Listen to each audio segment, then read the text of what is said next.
Well, welcome back to Chapter 2. We're doing Section 2 today on the coordinate plane. You may notice I already have a figure drawn out here. It should look like two number lines that are intersecting. And in fact, they're perpendicular, which means they form 90-degree angles. I've got one number line going this way with the positive numbers to the right and the negative numbers to the left. And I have another number line going vertically here with the positive numbers going upward and the negative numbers going downward. And I've drawn these two so that the zeros overlap right at the same spot. Now the reason that I drew this out is because we're going to talk about a different type of graphing from the last section where we graphed on a number line to this section where we graph on what we call the coordinate plane. Now another name for the coordinate plane is the Cartesian plane.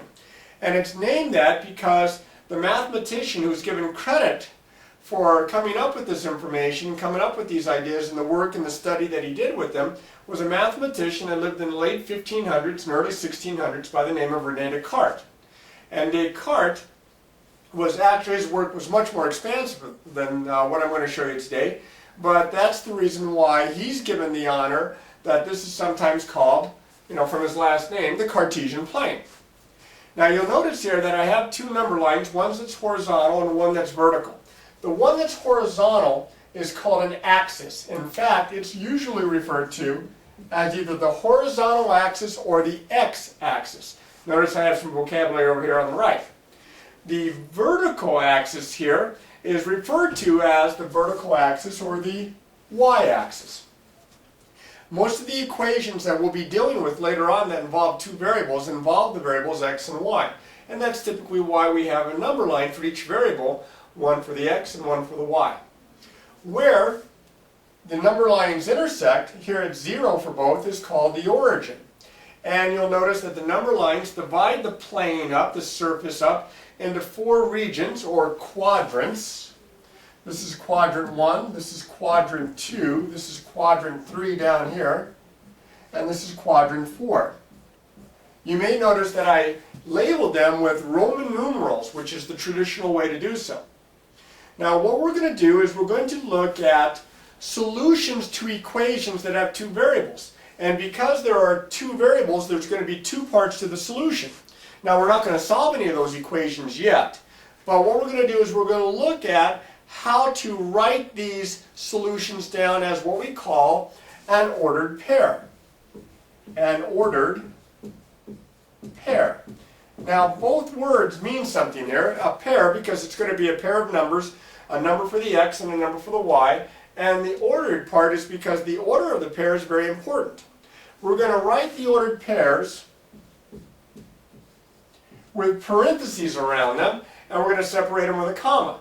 Now, if you drop the parentheses and just write the numbers with the comma, technically that's not the same thing. The x and the y that I wrote down here are here because we normally refer to the first number in the ordered pair as the x-coordinate. And we refer to the second number in the ordered pair as the y-coordinate. Now they have really fancy names that you'll see once in a while. The x-coordinate is sometimes called the abscissa. Comes from the same word that we get the word scissors from. And the y-coordinate is sometimes called the ordinate. Now if you know this information, you are really into this stuff deep-wise on a trivia kind of basis because most people don't know these two vocabulary words right here. We usually refer to the numbers as the x and the y coordinates. In fact, the ordered pair are sometimes referred to as coordinates.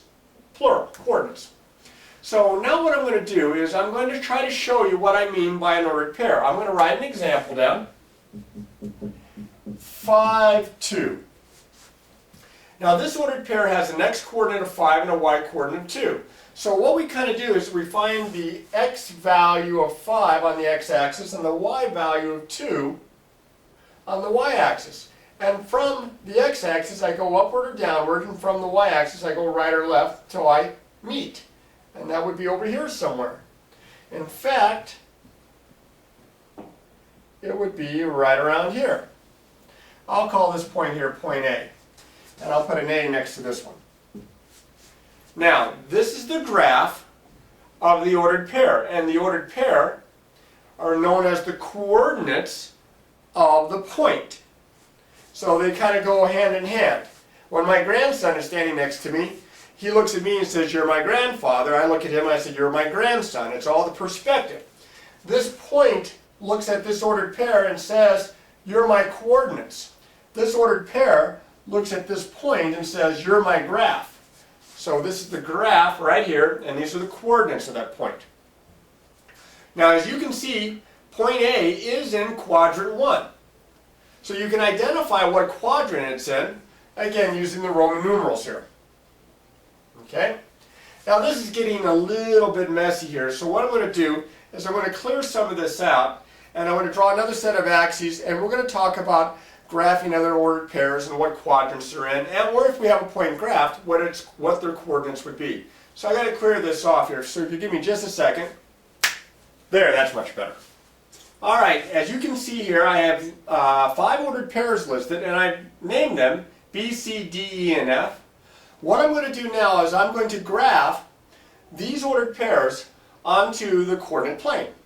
And then I'm going to identify what quadrant each one is. I'm going to label them 2, -1.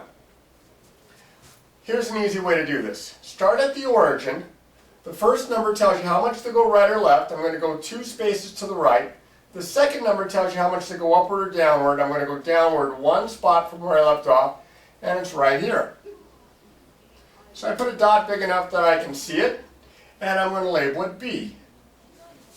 And I'm going to do this in like manner for these other points. Here at point C, I have the ordered pair -3, -2.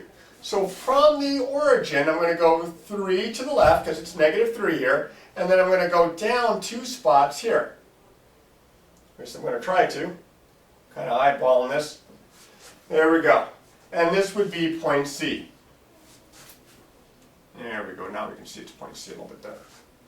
Point D would be 1 to the left and then upward 4 spots.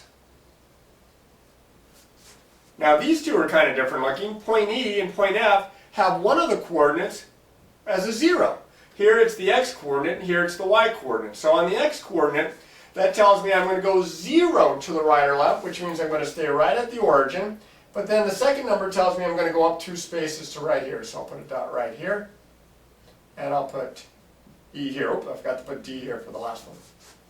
One more to go here. Point F is -3, 0. So from the origin, 3 to the left and then 0 up or down. So I stay right here. And this is point F. Now, as I mentioned, I'm going to also list which quadrants that these points lie in. Point B, which is over here to the right, remember this was quadrant 1, quadrant 2, quadrant 3, quadrant 4. This is quadrant 4. Point C, which is over here, is in quadrant 3. Point D, which is up here, is in quadrant 2. Now, point E is right on one of the axes. It's right here. So it is not in a quadrant. If it lies on either the x or the y axis, it is not considered in one of the quadrants. In fact, it's got a fancy name. It's called a quadrantal point. Point F is the same thing. It's on one of the axes, so it is not considered in one of the quadrants. It's really not that difficult to do this, and I'm sure you've done this before. It may have just been a while. But to graph ordered pairs, you need to draw your axes out. You need to put your marks here, equally spaced apart. A ruler comes in handy there. Same thing on this. And I went ahead and I labeled every single little tick mark on the x and the y axis. You know, if you're doing a lot of these, that takes a while. So I'll show you a shortcut here with the next example. But I'm going to clear this off here first, so let me go ahead and do that. Alright, here we go. Now, what I've done is I have graphed some points that are on the coordinate plane here. And you'll also notice that all the little numbers are gone except for this number right here and this number right here. If I put a 1 here on the x-axis in the first spot, that sets the scale for the x-axis. That way I know that each tick mark is worth 1 spot, and I can count. If this is 1, then this is 2, then this is 3, then this is 4, then this is 5. This is -1, -2, -3, -4, -5. I don't have to put a little number next to each mark unless I just want to. Similarly here, I have just the first tick mark above the origin on the y-axis, and I have it labeled as a 1, so that means each one of these tick marks are worth 1. If you want them to be worth more than 1, you can. You can set the scale pretty much any way you want, but for convenience, I'm going to set them as 1s. Now, I have graphed several points here, and I've labeled them, and I've got the names of the points right here. What I want to do is I want to write the coordinates. I want to write the ordered pair to represent each one of these. So again, it's a pair of numbers, and the order is important. So we'll start here with A. A is up here, so from the origin, you go right or left first. I'd have to go right 2, up 1. Now right is positive and up is positive, so this would be the ordered pair 2, 1. Now if you write this the other way around as 1, 2, that would be 1 to the right, up 2. That'd be this point where my finger's at here, and you can see those are two different points. The order is very important. Point B here is right here. So again, starting at the origin, starting at 0, 0, by the way, the origin, let me write that down for you, is the ordered pair 0, 0. The x and the y coordinates are both 0. So here I'm going to go 1 to the left and then up 1, 2, 3. Well, 1 to the left is negative, but up 3 is positive, so that's negative 1, 3. And there it sits in quadrant 2. A was in quadrant 1. C, I'm going to have to start at the origin. I go 1, 2, 3, 4, nope, 3. 3 to the left and then down looks like 2. So 3 left, down 2, both of those are negative. 3 left would be negative 3, down 2 would be negative 2. And I have that ordered pair. D is way over here in the fourth quadrant. C was in the third, D is in the fourth quadrant. It looks like 1, 2, 3, 4, 5 to the right, and then 1, 2, it looks like about 3, based on my graph here, 3 down. So 5 right, 3 down, 5 right, 3 down, negative 3 for the 3 down. The other 2 points are quadrantal points.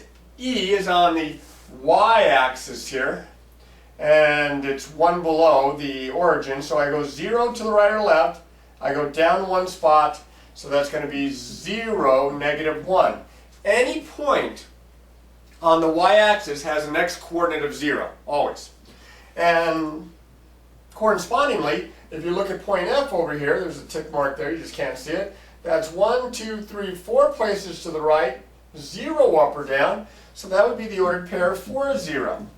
And notice that this point, as well as any other point on the x-axis, has a y-coordinate of 0.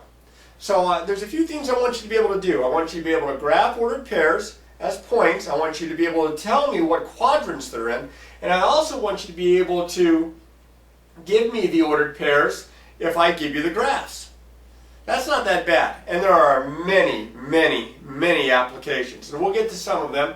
In fact, we're going to expand upon this in some detail. And this is definitely proficiency material. So this is, the better you know this, the better off you're going to be. But as always, when you have new problems or problems that you haven't done in a while, it's key to practice, practice, practice.